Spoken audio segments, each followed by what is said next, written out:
North Dakota incident. That was Minot Air Force Base, North Dakota, which happened in August of 1966. Very similar UFOs sighted over missile silos, and also a UFO incident that was investigated by the Air Force immediately after our incident within a week. I'm willing to testify to the truth of all these matters that I've spoken about this in front of Congress under oath. Thank you.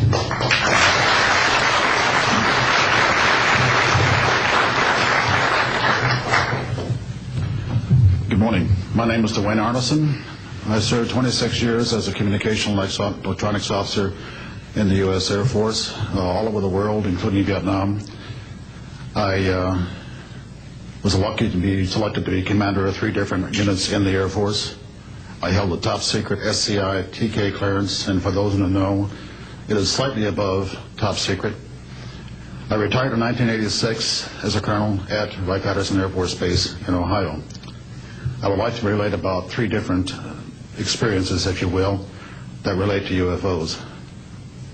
As a young lieutenant over in Germany, Ramstein Air Base, Germany, back in the early 60s, I was in charge of the cryptographic center. I had a top secret crypto clearance at that time, and I can clearly recall seeing a message that went through my crypto center which said that a UFO had crashed on the island of Spitsbergen, Norway, and the team of scientists were coming to investigate it.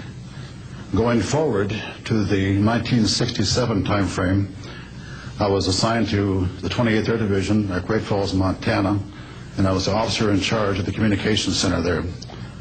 Also, I was a top secret control officer for the division. I had a crypto account. I was an account custodian, and I also passed out nuclear launch authenticators. During that time, I can recall seeing a message come through that communications center which said, basically what Bob was just got through talking about, is that a UFO was seen near the missile silos and the missiles were deactivated. Coincidentally, the person that Boeing sent to investigate the particular missile conditions, if you will, what made them shut down, was my first manager at Boeing, Mr. Bob Kaminsky, who has since passed away. And I can recall him on different occasions. He lived close to me in Auburn, Washington. That's where I'm from. And he said, Arnie, he says, those missiles were perfectly clean. That was the result.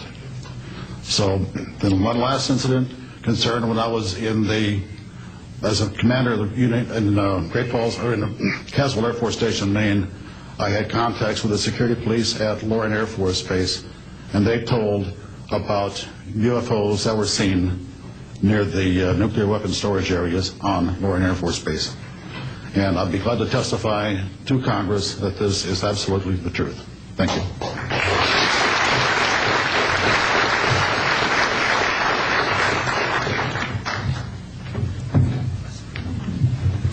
Good morning. My name is Harlan Bentley.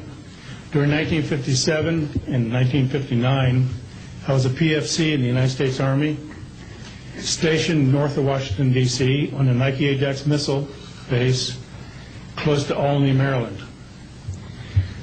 In May, this month of 1958, about 6 a.m., I heard a noise outside that sounded like a pulsating transformer. I sat up in my bunk. I looked out the window. I saw a craft heading for the ground and crashed. Pieces broke off of that craft, immediately took off again.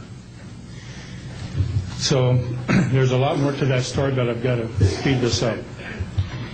Now, the next night, I was on radar duty.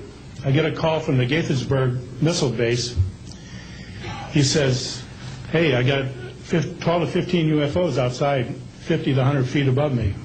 So I asked him, I said, what does it sound like? He took his head mic off, held it out the van window, and said, here.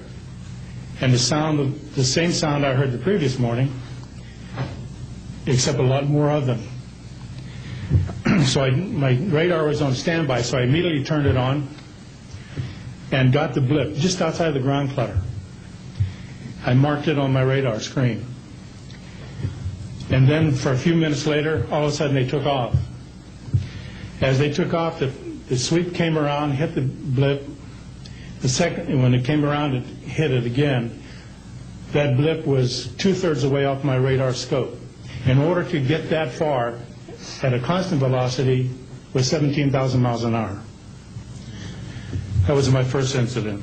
10 years later, by this time I received a Bachelor of Science degree in electrical engineering, and I was working in California. Now, I'm sorry that all I can say is I was somewhere in California working on a classified project that had nothing to do with my experience that I had there.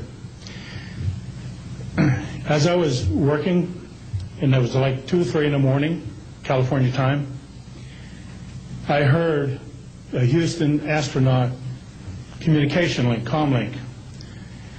I didn't pay much attention to it until I heard the word bogey. Of course, my ears picked up immediately.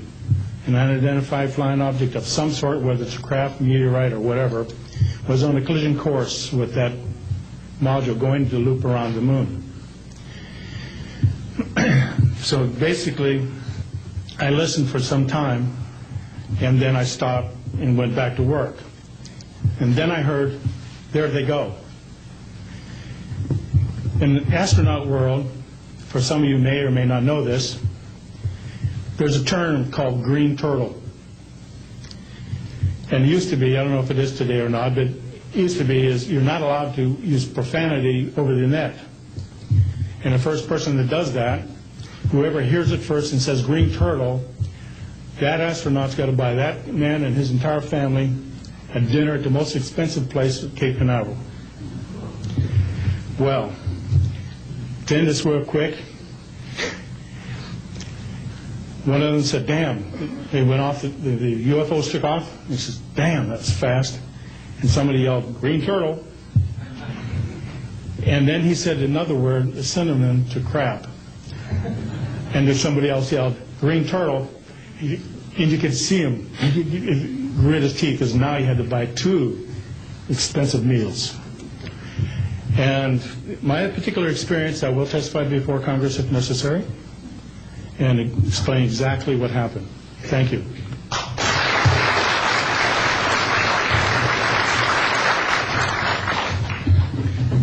My name is John Maynard. I'm a retired Army. I retired as a Sergeant First Class. My entire 21 years of service, I held a top secret clearance.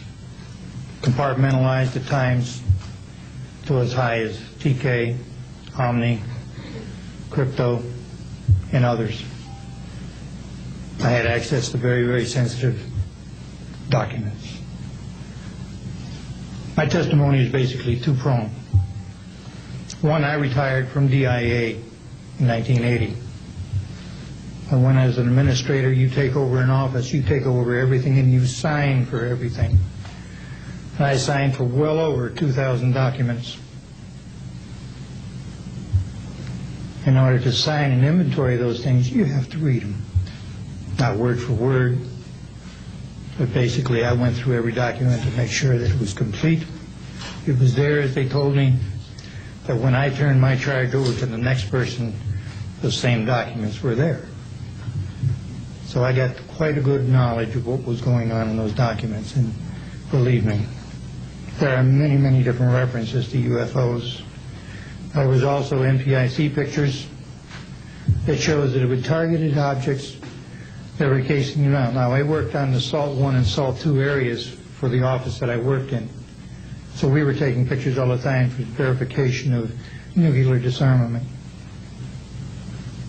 And there were some objects in those pictures that didn't belong there. The second prong to this whole thing is that a lot of people talk about conspiracies over a shadow government. I'm willing to testify before Congress that these black operations do exist. I nearly became part of it. But I saw the light, I think, or was it? And I got out. And that's it.